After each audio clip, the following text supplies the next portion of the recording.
If you're nothing without this suit, then you shouldn't have it. And I'm saying as the father.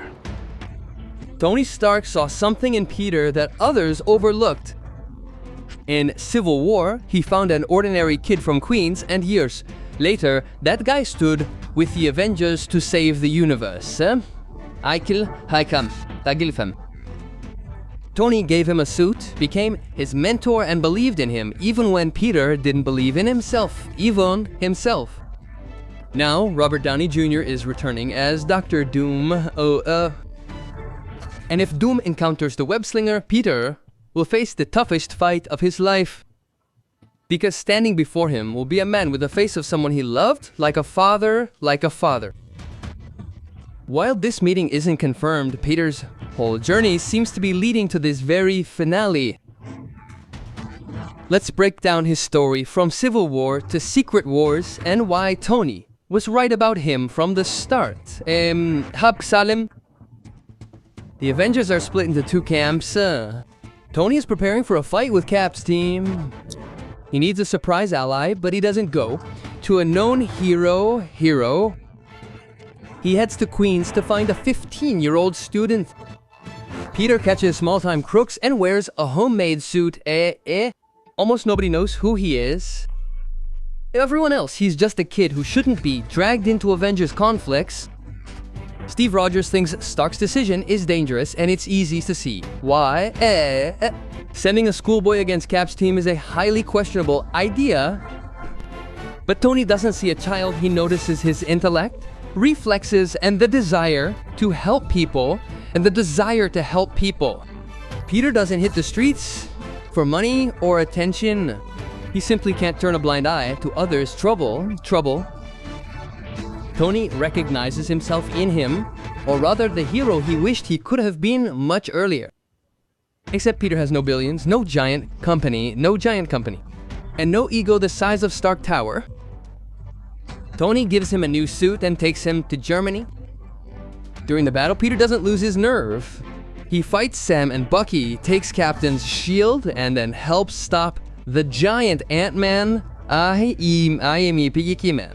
He has almost no experience, but he has guts, great reflexes, and a habit of talking, even when a piece of the terminal is flying at him.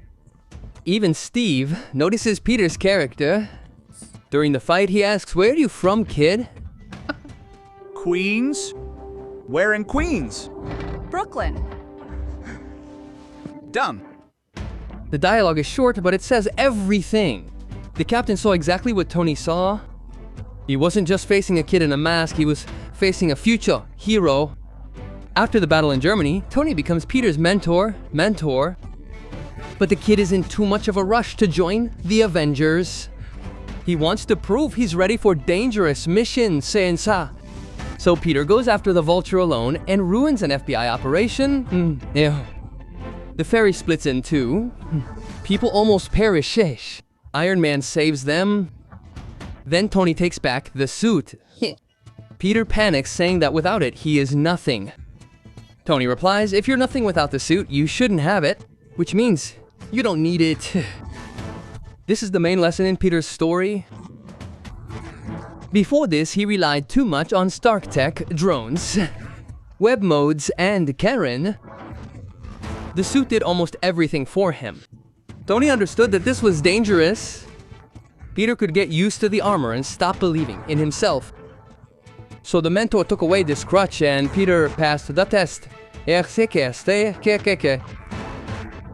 In regular clothes and a simple mask, he stopped the Vulture without Karen, combat modes, or the Avengers. He was left with only his abilities, his intellect, and the desire to do the right thing. Later, Tony offers Peter a new suit and a spot on the team, but Peter declines. He decides to stay in Queens and help ordinary people. Hull. At that moment, Tony realizes the kid learned the lesson. A hero isn't defined by armor, a hero is defined by choice. Spider-Man? You're an Avenger. Congratulations.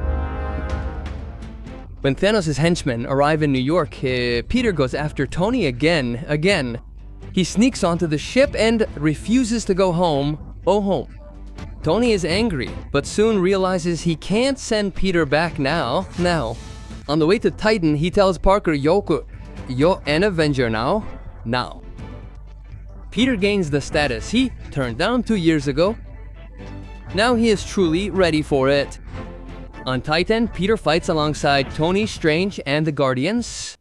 The team almost gets the gauntlet off Thanos' hand, but the plan falls apart. Pinagia. Thanos collects all the stones and snaps his fingers. Peter starts to fade away. He gets scared, clings to Tony, begs for help, and then crumbles into dust right in his arms. I don't feel so good. I don't know what's happening. You're fine. Please. I don't want to go, sir. Ha! For Tony, this is a personal tragedy. He brought Peter into the world of the Avengers and promised to protect him. But at the decisive moment, he couldn't help. For 5 years, Tony lives with this guilt. He has a family and a daughter. He doesn't want to lose this new life. But a photo of Peter reminds him of those who can still be saved. He finds a way through time and helps his friends once again. Then Peter returns us. During the final battle, they meet again. Tony is so happy to see him that for a moment, he forgets about Thanos' army. Hey. But this meeting doesn't last long. Tony takes the stones, destroys Thanos' army, and dies. Now it's Peter's turn to watch his mentor pass away.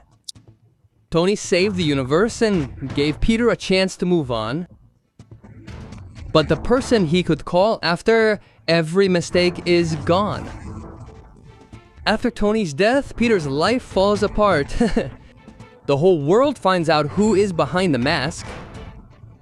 MJ and Ned are put in danger and Aunt May dies. An attempt to fix everything opens the door to guests from other worlds. In the end, Peter makes the most difficult decision. He asks Strange to erase the memory of Peter Parker. Everyone forgets him. Ned, MJ happy, the whole world.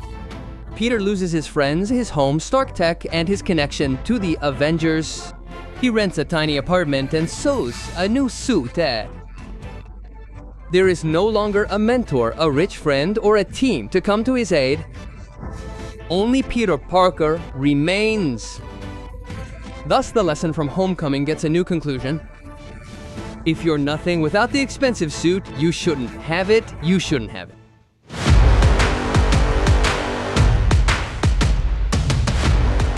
Now Peter is no longer Iron Man's apprentice. He is responsible for his own decisions. This is exactly how Tony saw him when they first met at... Robert Downey Jr. is returning as Victor Von Doom. If Marvel uses the resemblance between the two characters, then meeting Peter will be especially difficult. Imagine his reaction. Peter sees a familiar face. For a moment, it seems like Tony has come back to life. But standing before him is someone else, a cold ruler in armor. A man who wants to subjugate entire worlds. Will Peter be able to strike him? Will he be able to look into that familiar face and realize it's not his mentor? This is where Tony's main lesson will come in handy. Peter must not depend on a suit, technology, or someone else's approval. He must believe in himself and do the right thing even when it hurts. Doom can turn the memory of Tony into a weapon. He can throw Peter off track and make him doubt. But the kid has been preparing for a test like this for years. He lost his mentor, lost May, gave up his friends to protect them, and then started life over when the whole world forgot him.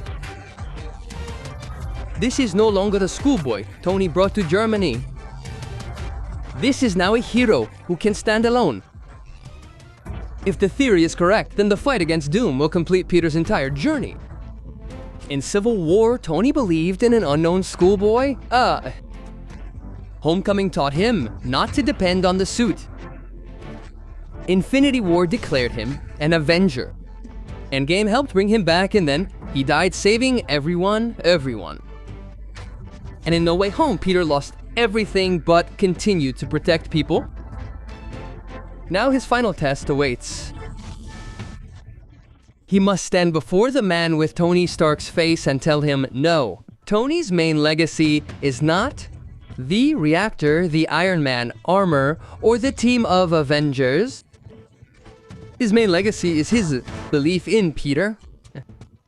When no one knew the schoolboy from Queens, Tony already understood who he could become. If Peter stands against Doom in Secret Wars, he will prove the most important thing. Tony Stark wasn't wrong. Under the mask, there was always a true hero. Thanks for watching, and see you next time, friends.